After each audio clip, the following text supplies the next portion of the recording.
Everybody, please welcome Paul Walter Hauser.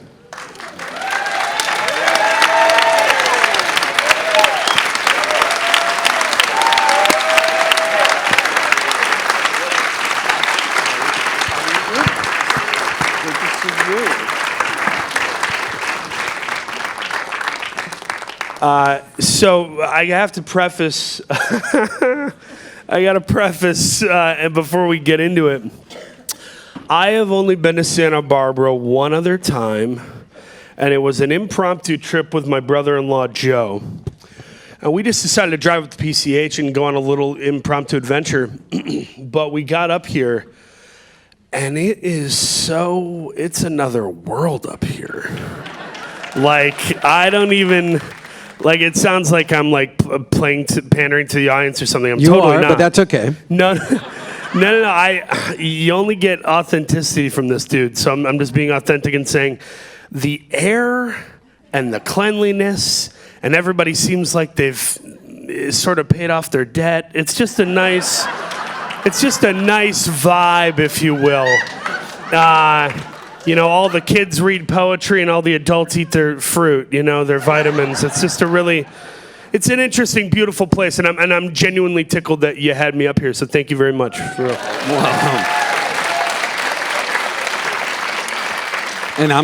And I'm loving the jacket, by the way. Oh, this I did a movie in Thailand, and I found out that you can get fitted suits at these shops on the corners, the nice little shops. But it's like a fifth of the price that you would pay in Santa Monica. So I decided to get this bad boy and bust it out on a holiday night like tonight, What up?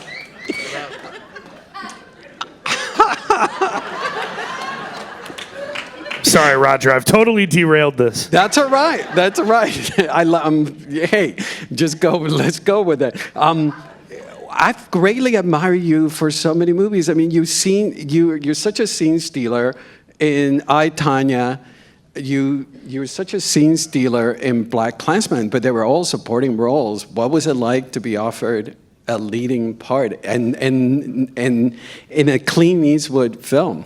Right. Thank you for saying that, man. I think I thought I would get a lead role someday, but I thought it might be when I'm in my maybe mid-40s, maybe I'd get some Sideways but barbecue instead of wine or something. I assumed it would happen at some point. I didn't know it was going to happen this soon and in this fashion. I think I was as shocked as anyone. But yeah, no, the whole story behind getting the role is it was crazy. And one of the things that not many people, now seeing you transform yourself for playing Richard Jewell. You had to gain weight, the accent, the walk. Can you walk us through the transformation to become this part? Sure. The weight is kind of a personal, emotional thing. It's really it's been tough. I've always been a big guy. I've always just loved food, just as simple as it gets. But for I, Tonya, that year, which was 2016, I joined a thing called Orange Theory Fitness, and I lost 35 pounds while putting on muscle in 7 months, and I was so proud of myself. And then I booked I, Tonya, and I looked at the photos and the video footage of the real guy, and I went, if you're going to give it what it needs and deserves, you got to put the weight back on. So I put all 30 pounds or whatever back on for that, and had trouble taking it off. And then recently I was doing this Spike Lee movie in Thailand where I got this jacket. And I lost maybe 13 pounds for Spike's new movie in 7 weeks. I was dropping some weight while I was at the hotel in Thailand. And then I booked this movie, and one of the first things Clint said to me was, "Time to pick up the donuts." So, and he didn't say it in a mean way. He was, kind of cracking a joke, but also saying I would like it if you gained a little weight. So I put on 25 pounds for this role. After having lost 13 and feeling like I was getting another stride pre-I, Tonya. So emotionally that's tough, but it works for the character, I bet. I bet it works for the character emotionally too. And I tried to get the voice down. Mahershala Ali said something with Green Book where he said, he didn't want to go in the upper register of the real guy, the doctor he played, because it was almost distractingly high pitch. So with Richard, to respect to the region, his voice was almost cartoonishly Southern, And I had to kind of bring it down and find the halfway point between my voice and his, which is what I think we found. And the physicality was all emotional. So, what's really fun as an actor is I'll go into a scene and I'll try to do this thing. My first movie I ever got was this. I did a movie called Virginia with Ed Harris and Jennifer Connelly. And when I did that film, it wasn't critically received, but like as an actor, your first film, Jennifer and Ed and Lance Black, I mean, spoiled for a first film. And I remember getting the part. I was number 6 on the call sheet behind Toby Jones and Amy Madigan and all these brilliant people. And I was like, maybe I should read an acting book. And because I never took classes, I'm an obsessive movie nerd, So I read this acting book that talked about how before a scene, you should kind of let your energy die and kind of let all your muscles and bones and everything kind of sit and let all the energy get out of your body so that when they yell action, you're reacting with sort of a purest energy, the infancy of energy. There's nothing stored, you're only feeling, right? So I did that with Richard Jewell, where I would go onto a scene and I'd really sort of unload myself of any preconceived tics or energies. And then I would let moments like Sam Rockwell's sarcasm or Kathy Bates' affection or John Hamm's sort of combativeness, I would let that fill the tank and bring out those moments. So that was really effective. And I'm really happy that very lucky that I was able to kind of center myself in those scenes, because it is distracting having Clint Eastwood sitting as far away from me as this lovely woman, not even looking at the monitor, the handheld monitor. He'd put it down and just watch it like theater sometimes. And so it's like, as if I don't have enough shit to worry about doing the scene, with cameras on me and the beautiful John Hamm with his immaculate stubble staring at me. I got Clint Eastwood staring at me too. So it could have been frightening and daunting, and by the grace of my Lord and by the grace of my collaborators, I was able to keep composure. Continuing with the physicality, when I watched the film, I noticed that, yes, he's the physicality naive in his private world, but when you're up there. Realize. Yes. Hey, whoa. A little delayed, but yes, you're up there. But when you're in the Centennial Park, your physicality takes a whole different. You're clocking in. You're on duty, right? Yeah, I mean, you're like bigger. You're heroic the way you walk, etc. Can you tell us about that? Oh yeah, no, that just goes back to that whole thing of filling the tank with the reality of each reactionary piece of the situation, so that when I'm walking with the Coca-Colas to the guys, it's like, these are my guys, I'm one of them, and there's a little bit of a swagger. When I'm going after the guy with the bomb, there's a little bit of this to the nose a little bit, and kind of, excuse me, sir, like ready to be the cop or ready to be the star from the Western he grew up watching or whatever it is. And then there are moments, where you see me sitting in that living room and there's a deflation to how I sit on the couch. And there's, you're trying to have emotional exactitude to show the parallels between him feeling like the hero and him feeling like the zero all the time. What was it like? Because I know that Bobby, the mother, is still alive, and she was very much involved in the production. What was it like meeting the mother of Richard? That was crazy. I'm trying to think of the timeline. I left Thailand, I think, the first week in May of this year to go back to LA, and within a week, I was on the Warner Brothers lot meeting Clint. And I didn't even have the offer yet. It was a verbal offer. It was them saying you're the guy, but it wasn't like they had offered money or said what the dates were or anything. So we're just kind of like in limbo. And one day I'm in the Grove in front of the movie theater, which I think is beautifully ironic. And I get a call from my rep saying, they need you to come to the Warner Brothers lot to meet Bobby Jewell and Watson Bryant. They're there with Clint right now. Can you get there? And I was like, yeah. And my reps are like, hold on, we don't have the offer. And they're like, they need to make the offer. So they made an offer like within the next 30 minutes. And they're like, go home, put something nice on, get to Warner Brothers. So I grab an Uber, go back to my apartment in Silver Lake, then take an Uber up to Warner Brothers, and I walk in the lot, and I've only met Clinton once, so it's still sort of new to me. But Bobby Jewell, to her testament, she was so kind of supportive, like she just had like a cheerleader nature about it all, and so did Watson. And I thought to myself, it's got to be tough. It's got to be tough watching somebody play your kid. That's got to be really tough. I can't imagine. At one point, she gave me this 1,000-yard stare at the Mel Paso office, and I wondered if she was thinking this isn't the guy, if she was disapproving. So I kind of did a thing of just like, you smile at someone, hoping they'll smile back. And she said to me, she goes, you look just like Richard. You look just like my son. And I was like, taking that in. And then she goes, you're doing things like him you don't even know you do. And I thought, that's the ultimate sign-off. I don't need anything else, whether the tomato meter or the award season, it's all tertiary compared to the bloodline giving me the thumbs up, you know what I mean? What did she give you any insights, any details that were helpful to create Richard?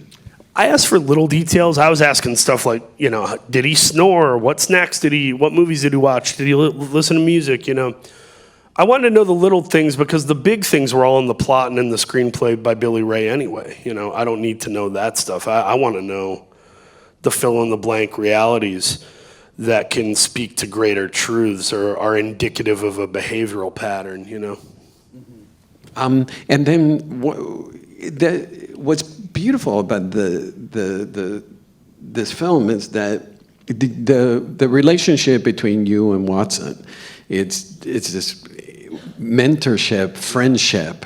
Can you tell us about that aspect of the story and working with Sam Rockwell? So I don't really watch a lot of sports. I'll catch a little football here and there, but acting in film, that's my sport. I follow Denis Villeneuve? Denis Villeneuve. Oh, that sounds better coming out of your mouth. Well, thank you. I sound like a dullard. I sound like a lemming.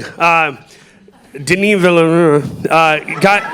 Guys like him, I follow him like some of men in my life follow quarterbacks, I follow careers and I watch games and I root for them, actively. So Sam Rockwell is one, and give it up real quick, because, yeah. He's given us a lot, and he's got many more years to go. Praise God. Sam's one of those guys who I put him up there in the legend status for me. I like guys who are weird, misshapen, flawed men like Michael Shannon, Peter Sarsgaard, Sam Rockwell, the late Phil Hoffman. Those are my guys, So when they told me I was working with Sam, I was like, you got to be shitting me. Like, I get to work with one of my heroes in a Clint Eastwood film. And the good thing is that, I love people, and I love being myself to people. So if I have a relationship with an actor offset, like I did with Sebastian Stan on I, Tonya, it makes the work better. There's trust. There's a sense of levity amidst whatever heavy dramatic thing you're doing. It's a whole bunch of things, conscious or unconscious. So working with Sam, he and I, had 2 days in New York where we just got together, read the script out loud, posed questions, made notes. But it also culminated in us like seeing our buddy Brian Darcy James in The Ferryman on Broadway and grabbing a happy hour drink, and then we end up on his couch at midnight watching Rain Man eating dark chocolate and slamming cognac. Like, it was like an adult Make-A-Wish. It was insane. I'm like sitting there drinking booze and eating chocolate with Sam Rockwell watching a Barry Levinson film. But that really, that really informed the whole experience. And on set, working with him, he's what you hope he is. He's malleable. He listens. There's no ego. He's prepared. He'll give you pointers without saying that they're rules, they're guidelines, and he's a friend. So, yeah, it couldn't have gone better, man. I completely lost track. I talk too much. I also had coffee. It's just I've been that slamming I'm like, this guy. Sorry. You're definitely one of the freshest breath of air I have seen in a very long time. I'm thinking about the ferryman, and Brian Darcy James is a brilliant dude. Great guy. And Sam Mendes is pretty amazing, and he directed that. Yeah, that's right. Kathy Bates, what was it like? Another heavy golf clap for homegirl, Kathy Bates. What was it like, working with her? She's a beautiful human being. I love how much she cares, man. She's intimidating because she's so prolific, and she's sort of in that ether of like, she's sort of in that ether with like Frances McDormand or Morgan Freeman, where it's like there's just a body of work, and it's a great body, and I wondered how she would be to work with, because I don't hear stories about her the way we hear stories about, Tom Cruise or something. There aren't that many stories about Kathy out there, so I didn't know much, and she was very taking the story so seriously. And we sat in her hotel room one day, and we went through the script together and read the lines out loud. And she was very concerned about the Jewell family. She didn't want people getting hurt with this movie. She was like, Paul, we got to be doing everything for the right reason. We got to make everything mean something. She really went through it with such concern. And then on set, Sam and I are a little more free-flowy. So we do enough homework, and then we show up. And if you want to crack a joke or show me a tweet or tell me about your relatives, I'll give you 4, 5, 6 minutes of myself, and we can have a convo between takes. But Kathy stayed locked in, man. You couldn't go up to her and be like, so on the set of Misery, she would very respectfully go like this, if you did something, and you knew that she was in it, The moment we'd leave set, she'd be the first one to say, let's grab a plate of gnocchi and crack a bottle of wine.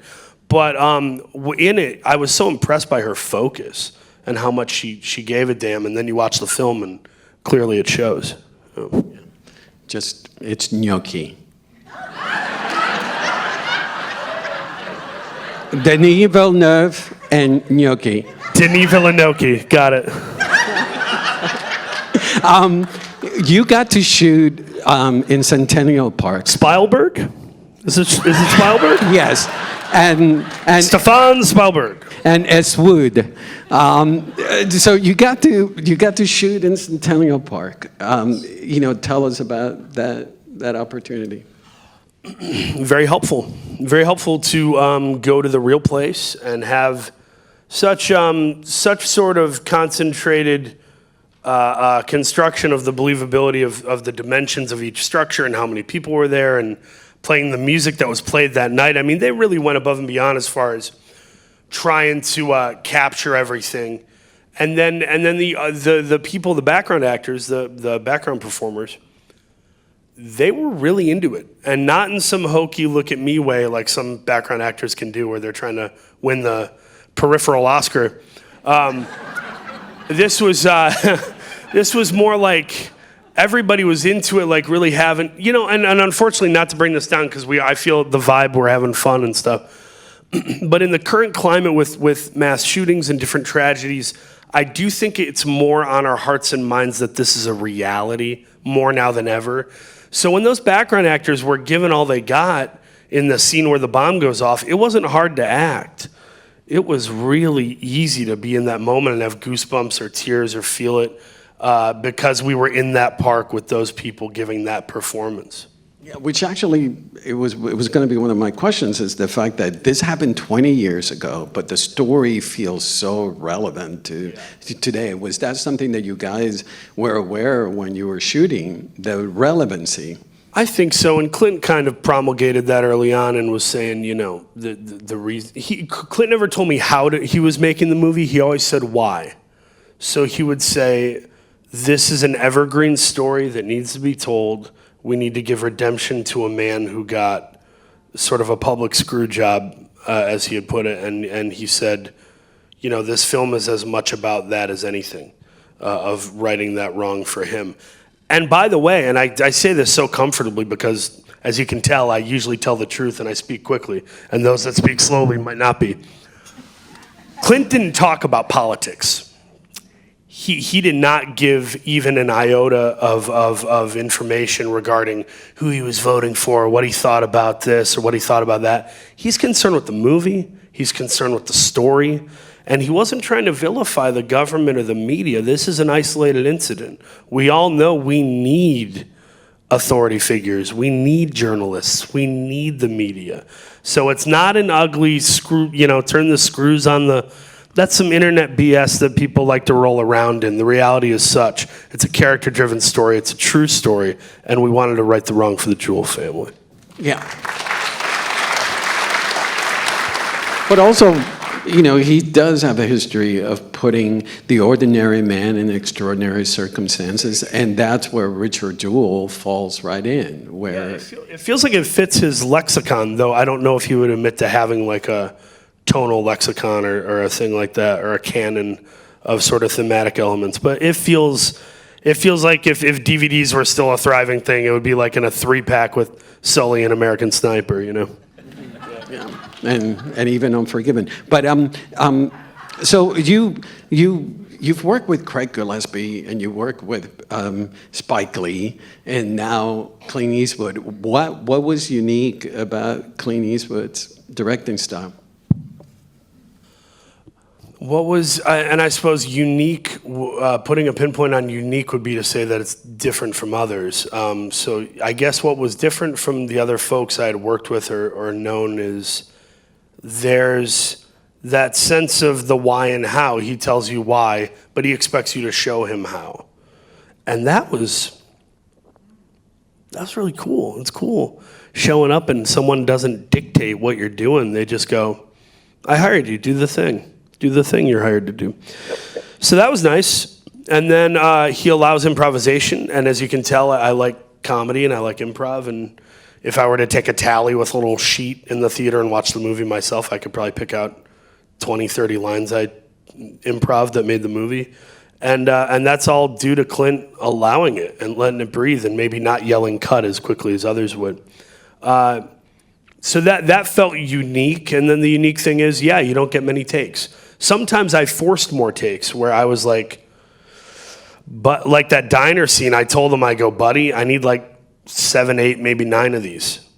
And he allowed it. And he got all that coverage and moved around and gave me what I needed.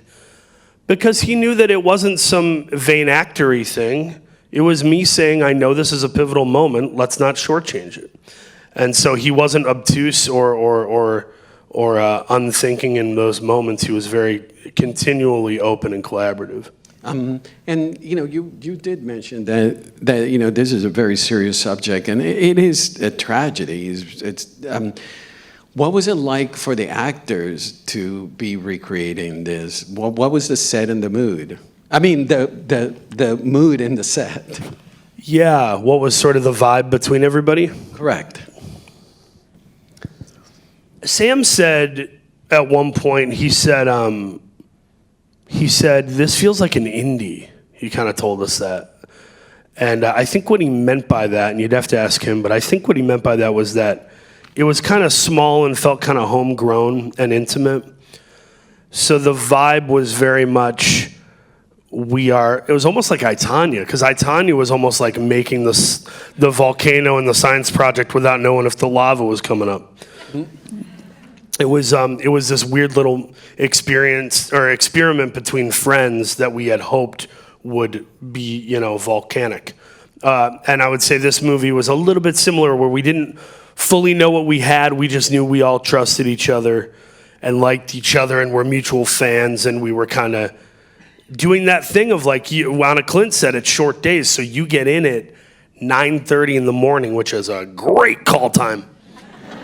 And you get out by 4:30, It's like a 7-hour day. And then at 4:30, everybody's in a great mood. You want to blow off some steam. John Hamm is the mayor of every city he walks into. So he immediately goes, we're getting tuna steaks at such and such. And you all, by 6 o'clock, we're all having cocktails and eating wonderful meals and talking about movies and family and politics and so I guess to go back to the initial thing is the vibe was family, and I don't say that to be cute or have a little blurb somewhere. I mean, a good vibe is family, and that's what it felt like. And I would have done anything to see the interaction between you and Clint Eastwood. Because I have this vision of Clint Eastwood in Gran Torino, get off my lawn, and you just... And he was like, get off my plate. Yeah. What was your... That was an attempt at a fat joke. I'm self-deprecating. It's okay. We can all laugh at this. What was your relationship like? And would he smile when you were I made him laugh his ass off, man. I made him... he's a funny guy himself. And like me, he's very self-deprecating. There was a crazy day, and this is one of those things that some people will be like, what a gross Hollywood story, you're name dropping, but I'm like, screw you, I fought my ass to get here, I'm telling this story. I was on an airplane with Clint, like a private jet, Warner Brothers or whatever, with Clint and Sam Rockwell and some of the producers. We're flying back from someplace, and we're watching the movie The Gauntlet. And Clint is just laughing throughout the movie, giggling like this, going like this, putting his head down. And we're like, what's so funny? And he's just basically doing director commentary, pointing out how cheesy a bunch of the stuff is, and making fun of his performance, and making fun of the special effects. But he's like ripping on his own movie in front of us. Like, it was amazing. So if that gives any indication, like, he's a cool guy who I could just... The version of me that you see now is the version Clint got, which... I'm sure was a source of fatigue, but also fun. We had fun, yeah. And then, what was the reaction of Bobby and Watson when they've seen the film, the final product? Once again, you'd really have to ask them, but what I had heard was they were pleased with the film. They did the whole tour of laughing, crying, and feeling the same eternal, pain that they're going to feel from what happened. But what was cool is that they told Jessica Meyer, who, if you ever get to meet her, run, don't walk. She's the coolest person ever. Clint's producer, Jessica Meyer, told me that she kind of cradled Bobby Jewell and hugged her while she was weeping after the film. And she and Watson Bryant said that for 2 hours it felt like they had Richard back. And once again, like I said, like, award season is fun. I hope we all get considered seriously, but like, you got to remember when you hear something like that, it kind of dilutes everything else.